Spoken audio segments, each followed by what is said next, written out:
Hello, this is going to be an overview of my Equity Classroom Change project. And what I'm going to do is I'm going to use the equity rubric that was developed by Peralta College in 2019. This rubric is not currently part of the OEI rubric that is used by the Online Education Initiative. This is actually something very new to Delta College. I learned about it when I took a Canvas 2.0 class.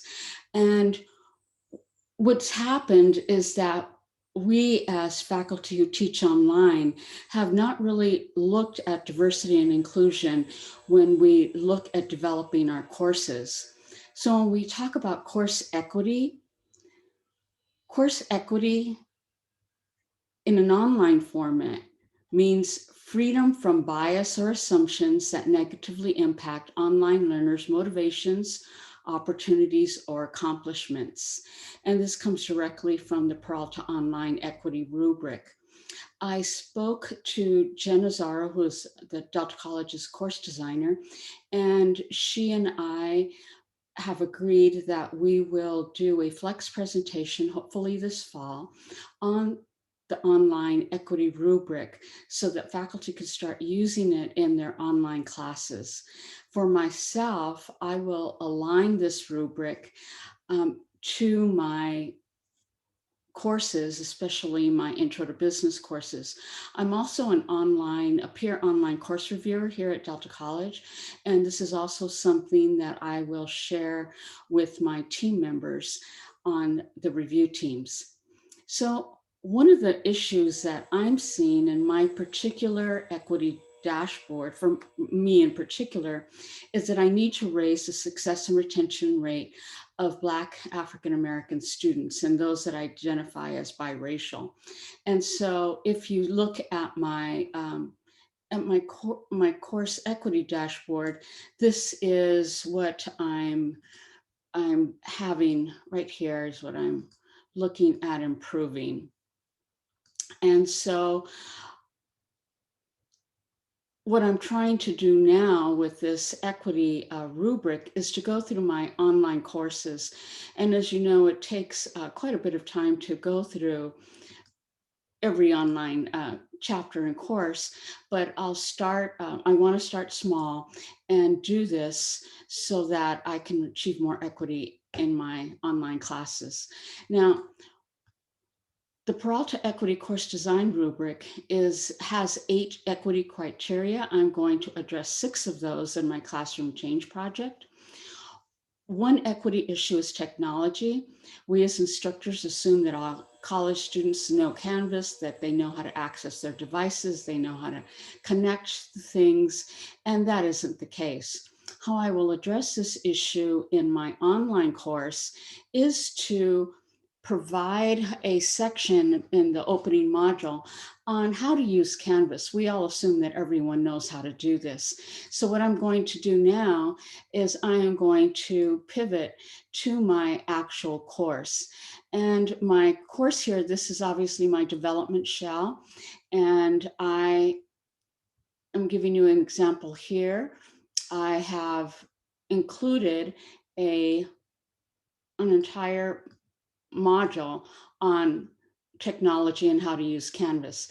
It's a 10-step process telling the students how to get familiar with Canvas, how to download the apps, where to check out the Canvas guides, how to do something simple like using the inbox. Just being able to just use the inbox is something that oftentimes students don't have any clues to how to do. And so using the inbox is important, how to use the calendar, how to use the calendar, how to use these settings on the side, how to submit an assignment. What are modules?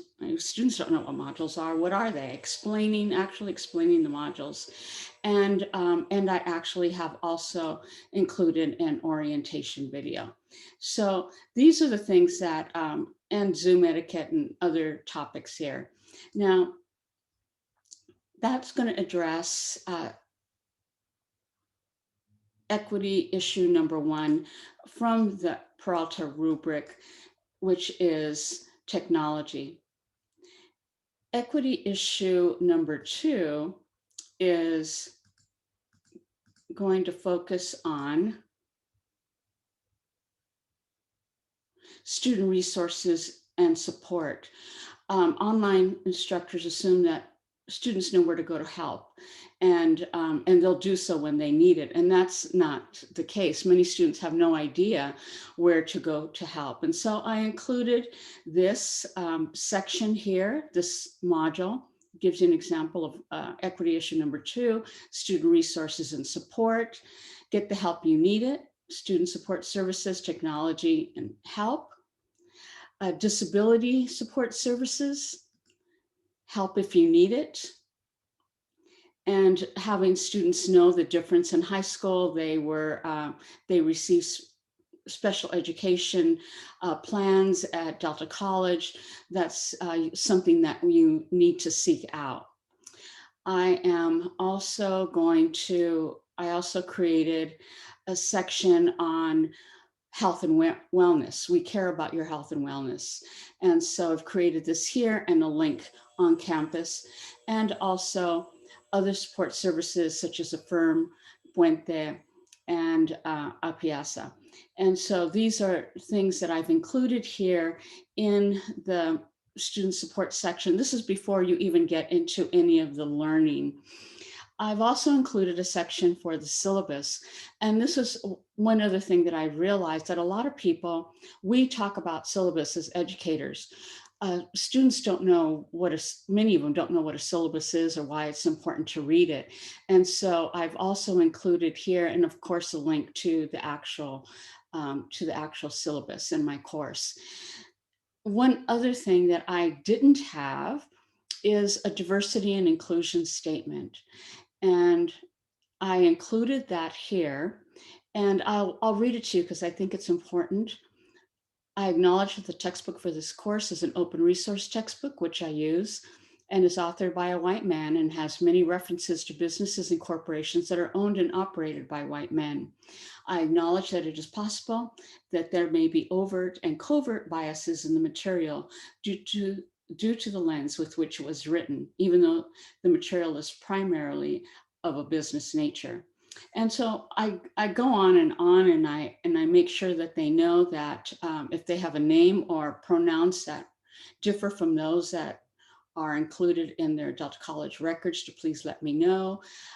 If there's any issue, they can always contact me, and anything that's made them feel uncomfortable, they can contact me. And also I will include a section for anonymous feedback. So if they don't feel comfortable letting me know about something that has happened in class.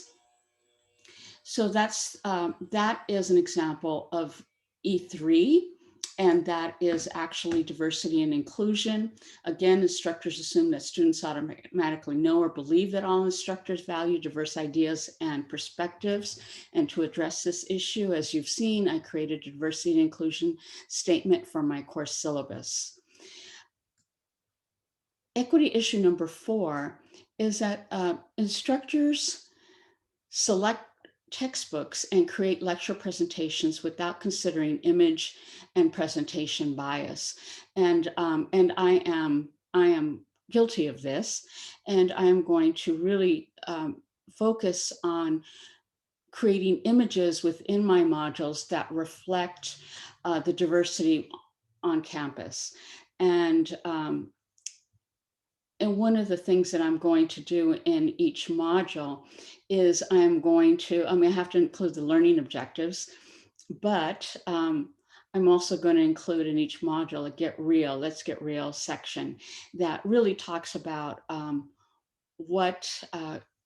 giving students, having them really understand what their culture, what their ethnicity have relate in terms of the business community. And so this is a section on ethics and social responsibility. And I have a section on Nipsey Hussle. He was a rapper. He was killed, but he did give a lot of money back to the community. And I think that's something that students could relate to. I've also in my modules, in terms of the equity section, um, content meaning cultural bias. And so I have created activities that require students to connect the course topics to their own social, cultural backgrounds. And this is not something that I had done in the past. And so one of the examples that I have here is I have a discussion that the students do on teamwork. Now, one thing I added that I didn't have before was, do you let your bias get in the way of your teamwork? And I have the students read about bias in the workplace. And this is something that gives them an example of how they themselves could be biased and maybe not even realize it. One of the other examples that I have here is in terms of quizzes. And in one of the quizzes, I've included images now that, and specifically African American Black students' images. I think that helps them see themselves in this class.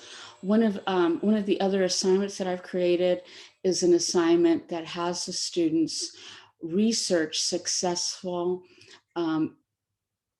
business owners that are people of color. And so that is something new that I've just created. How important is it for people of color to own a business? And so as an example, this is Clara Brown, the first Black woman entrepreneur. Again, this is something very new, something I haven't had in the past. And the last section is on having the students feel connection and belonging. And that is something also that I am working on, crafting messages that communicate that I care about each student's participation and success in my class. And so this is an overview of what I will be doing and sharing at my presentation.